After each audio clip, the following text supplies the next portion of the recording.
नमस्कार विद्यार्थी मित्रांनो. आज आपण पाहणार आहोत पाठ क्रमांक 16 शब्दांचा खेळ. हा हेलन केलर यांचा पाठ आहे. तर त्याखालील जो स्वाध्याय आपण आज पाहणार आहोत. तर प्रश्न पहिला आहे की खालील वाक्यांचा अर्थ स्पष्ट करा. बाहुलीचे शेकोटीजवळ लोटलेले तुकडे हेलनने गोळा केले. तर त्याचं उत्तर असं आहे की बाईंनी हेलनला विहिरीपाशी नेले व वॉटर या शब्दाचा अनुभवाने प्रत्यय दिला. तेव्हा हेलनला त्या चैतन्यमय शब्दाने आत्म्याला नवी जाग आणली. प्रकाश, आशा, आनंदाची उधळण केली. नवीन गोष्टी शिकण्यासाठी तिचे मन आतुर झाले. जगण्याची नवी उमेद मिळाली. घरी आल्यावर तिला मोडलेल्या बाहुलीची आठवण झाली. तिने केलेल्या कृत्याचा तिला पश्चाताप झाला. तिचे डोळे भरून आले. हेलनला तिच्या चुकीची जाणीव झाल्यामुळे बाहुलीचे शेकोटीजवळ लोटलेले तुकडे हेलनने गोळा केले. पुढे आहे हव्याशा क्षणी हेलन प्रेमाच्या प्रकाशात न्हाऊन निघाली. तर याचं उत्तर असं आहे की आंधळीमुखी आणि बहिरी असलेली जी हेलन केलर अपंगत्वाची झगडत होती. त्यावेळी तिचे मन रागाने व कडवटपणाने भरलेले होते. धुक्यातून जहाज जावे तसा तिच्या जीवनाचा प्रवास होता. तिचे जग अंधारमय होते. प्रकाशासाठी तिचे मन आक्रोश करत होते आणि एके दिवशी अचानक ॲनी सुलिव्हॅन या बाई तिला शिकवायला आल्या. त्यांनी मायेची पाखर तिच्यावर घातली. तिचा आत्मविश्वास जागृत केला. डॉल हा पहिला शब्द ती शिकली. त्या क्षणाने वर्णन करताना हेलन केलर म्हणतात, हव्याशा क्षणी प्रेमाच्या प्रकाशात ती मी न्हाऊन निघाले असं त्यांनी म्हटले आहे. पुढे पहा. वॉटर हा जो शब्द आहे हेलन कशा प्रकारे शिकली हे लिहून आकृती पूर्ण करा. तर त्यांनी शेवटचा वॉटर शब्द शिकल्या एवढंच दिलंय, बाकी आपल्याला लिहायला सांगितलंय.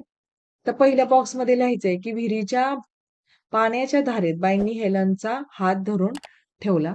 त्यानंतर हेलनने सगळे लक्ष बाईंच्या बोटांच्या हालचालीकडे एकवटलेले. तिची गमावलेली स्मृती जागृत झाली. हातावर पाण्याचा ओघळ वाहत असताना बाईंनी हेलनच्या हातावर बोटांनी वॉटर हा शब्द लिहिला. आपल्या हातावरून थंडगार नाचत उसळत जाते ते पाणी असे वॉटर या शब्दाचे कोडे हेलनला उलगडले. पुढचा प्रश्न आहे जोड्या जुळवा.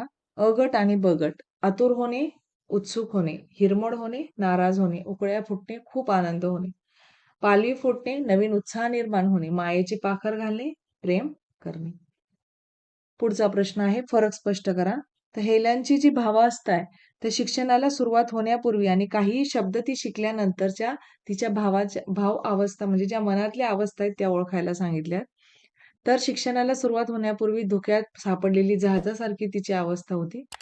काही शब्द शिकल्यानंतर तिची अवस्था अशी झाली की मनाला बालसुलभ आनंद मन अभिमानाने फुलले. प्रत्येक वस्तूला काहीतरी नाव असते हे लक्षात तिच्या आले. पुढचा प्रश्न आहे खालील गटातील लेखन नियमानुसार योग्य असलेला शब्द शिरीष, शिरीष, शिरीष आणि शिरीष म्हणजे काना मात्रा वेलांटी उकार हे तुम्हाला ओळखायचंय की शिरीष शब्द कसा लिहिला जातो. तर त्याचं उत्तर आहे 1 नंबरचा पहिली वेलांटी शी री श. दुसरा आहे पुनर्वसन. तर पुनर्वसनचा प्रश्न मधला तिसरं उत्तर आहे. पारंपरिक तर बोलताना आपण पारंपरिक बोलतो पण लिहिताना पारंपरिक लिहितो. क्रीडांगण तर क्रीडांगण म्हणजे डावर अनुस्वार येतो तर त्याला दुसरी वेलांटी असते म्हणजे हे दुसरं उत्तर. खालील वाक्यातील काळ ओळखा. तर यामध्ये काळ ओळखायला त्यांनी सांगितलेलं आहे. तर काल शब्द शिकून घेतले तर हे पूर्ण भूतकाळ. सकाळी आई माझ्या खोलीत येऊन गेली पूर्ण भूतकाळ. आयुष्यात पहिल्यांदा मला उद्या कधी उगवेल याची उत्कंठा लागली साधा भूतकाळ. तर हे झाले काळचे उदाहरण. हे सगळे जवळजवळ भूतकाळाचेच आहेत. पुढचा प्रश्न पहा. स्वमत. तर तुमच्या मते हेलन केलर आयुष्यात पहिल्यांदा उद्याची वाट का पाहत असेल? जेव्हा हेलन वॉटर हा शब्द प्रत्यक्ष अनुभवातून शिकली तेव्हा तिला गमावलेली स्मृती परत येण्यातला थरार जाणवला. तिचे मन चैतन्याने भारले व तिची जगण्याची उमेद वाढली. आत्म्याला नवी जाग आली व नवी दृष्टी मिळाली. त्या दिवशी तिने खूप नवे शब्द शिकून घेतले. त्यामुळे तिच्या भावविश्वाला पालवी फुटली. तो दिवस हेलनचा नाट्यमय होता. रात्री झोपताना तिला स्वतः आनंदी जीव आहोत याची जाणीव झाली. ती दिवसभराच्या आनंदी आठवणी पुन्हा पुन्हा आठवत राहिली. तिला दुसऱ्या नवीन दिवसाची उत्कंठा लागली म्हणून हेलन केलर पहिल्यांदा आयुष्यात उद्याची वाट पाहत होती.